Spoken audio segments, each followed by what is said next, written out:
चाहे हमारी जितनी भी पत्नियां हैं सभी नाराज हो जाती हैं, सभी नाराज हो जाती हैं, पर रुक्मिणी कभी नाराज नहीं होती। भगवान ने सोचा क्यों ना आज रुक्मिणी को नाराज किया जाए, तो भगवान ने आज मजाक किया है रुक्मिणी से। ऐसा भागवत में लिखा है, भगवान बोले रुक्मिणी तेने मेरे संग में ब्याह काहे को करो?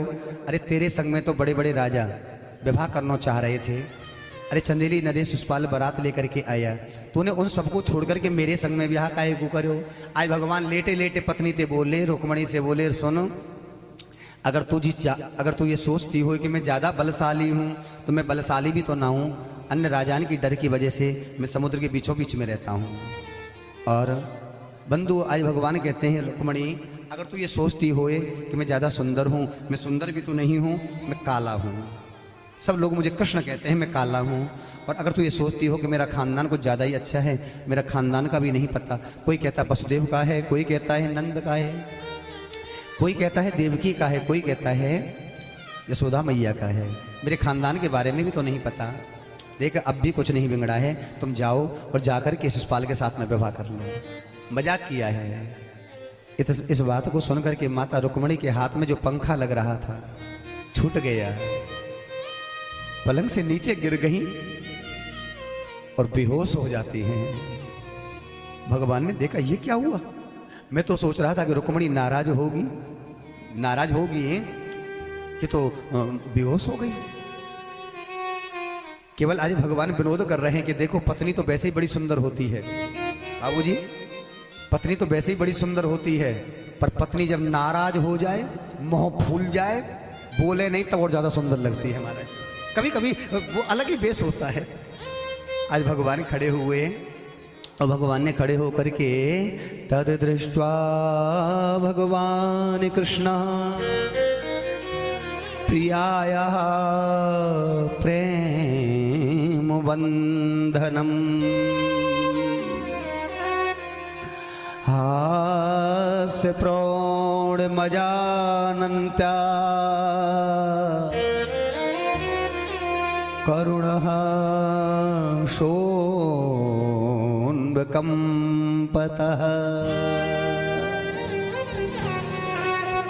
तद दृष्ट्वा भगवान ने जब ये देखा कि रुक्मिणी बेहोश हो गई है, कृष्ण प्रियाया प्रेम बंधनम, अपनी प्रिया के प्रेम में बंधन में बंध करके आज भगवान ने चतुर्भुज रूप प्रकट किया है भगवान ने। और हास प्रौढ़ मजानंता, ये भागवत जी के 10वें स्कंद में 60वां अध्याय और 25वां श्लोक है। जरा ध्यान देना, बाहर की बात नहीं है। कहा तो भगवान विचार कर रहे हैं, मैंने कहा तो हास्य प्रौढ़ हंसी का माहौल बनाया, हास्य रस प्रदान करना चाहता था, पर आज यहाँ से रस तो मिला नहीं कि सोन करुण कंपतः, करुणा रस आ गया है। भगवान की आंखों में आंसू आ गए, भगवान का शरीर पुलकित हो गया, शरीर कांपने लगा है, जीव लड़खड़ाने लगी। पत्नी की हालत को देख करके मेरी पत्नी बेहोश हो गई, पत्नी बीमार हो गई। और ऐसा ही हालत होता है, ऐसी हालत होती है माताओं। जरा ध्यान देना, अगर वास्तव में कोई सच्चा पति पत्नी से मोहब्बत करता है और पत्नी अगर बीमार हो जाए, पत्नी को अगर चोट भी लग जाए, तो पति फूट फूट करके रोने लग जाता है। पति रोता है।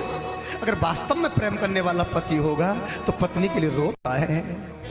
इसलिए नहीं रोता कि मेरी पत्नी चली जाएगी, अरे इसलिए रोता है इस घर को संभालने वाली मेरी पत्नी है, अगर पत्नी को कुछ हो गया तो मेरा घर बर्बाद हो जाएगा, मेरा घर बर्बाद। वो लक्ष्मी है। व्यक्ति केवल धन कमा सकता है, ध्यान देना माताओं, आदमी केवल धन कमा सकता है, नौकरी करके, बिजनेस करके, व्यापार करके, जैसे भी, पर घर को बनाने वाली और बिगाड़ने वाली तो स्त्री होती है बंधु। आज भगवान ने दो भुजाओं से माता रुक्मिणी को उठाया है कि केसान समुह तद्वक्त्रम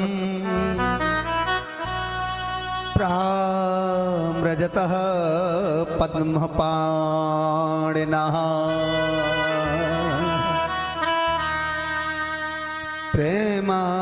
प्रेमाजश्रुकले नेत्रे स्तनो चोपेहतो शुचा। आज भगवान पलंग से खड़े हुए, पर्यंकादवरुयाशु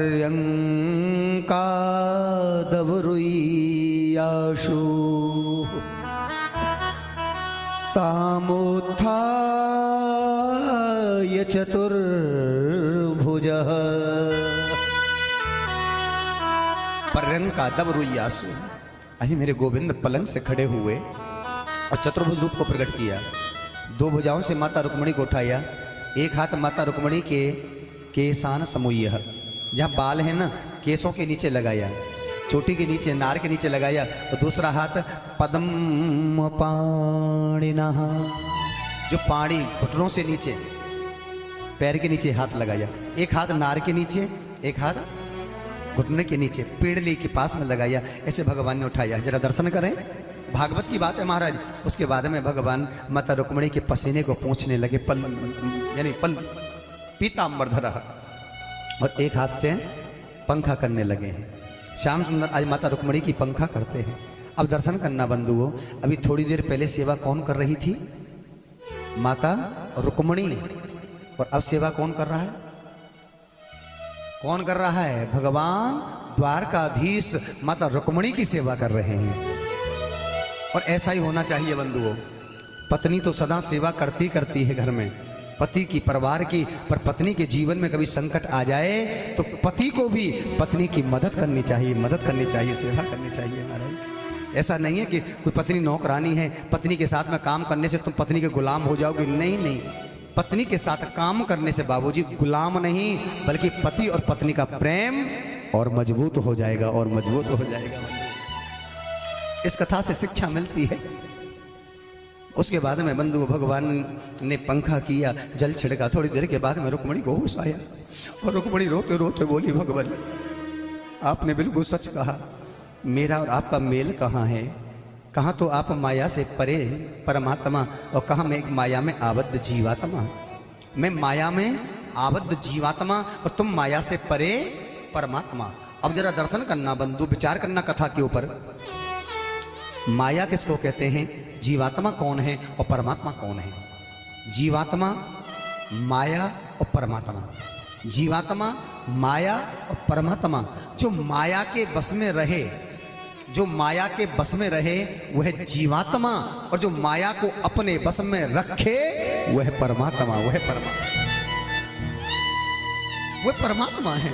अरे माता रुक्मिणी कहने लगी, भगवान आपने कहा कि मैं समुद्र के बीचों बीच में रहता हूँ, अन्य राजाओं की डर की वजह से। तो माता रुक्मिणी कहती हैं, भगवान आप उस हृदय रूपी संसार में वास क्यों करोगे जिस हृदय में काम, क्रोध, लोभ, मोह सबको ठूस ठूस करके भरा हुआ है? अरे आप तो आत्मा रूपी समुद्र में वास करते हो भगवान। और आपने कहा कि मेरा रंग काला है, मेरा रंग काला है।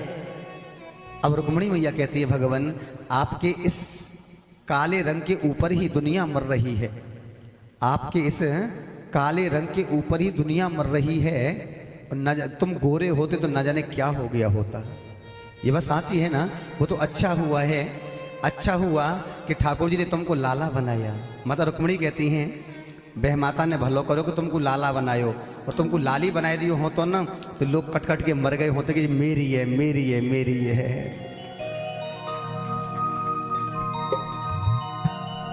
नंदलाल निराली बात तेरी, तुम सुमन भये ब्रज गौरन के।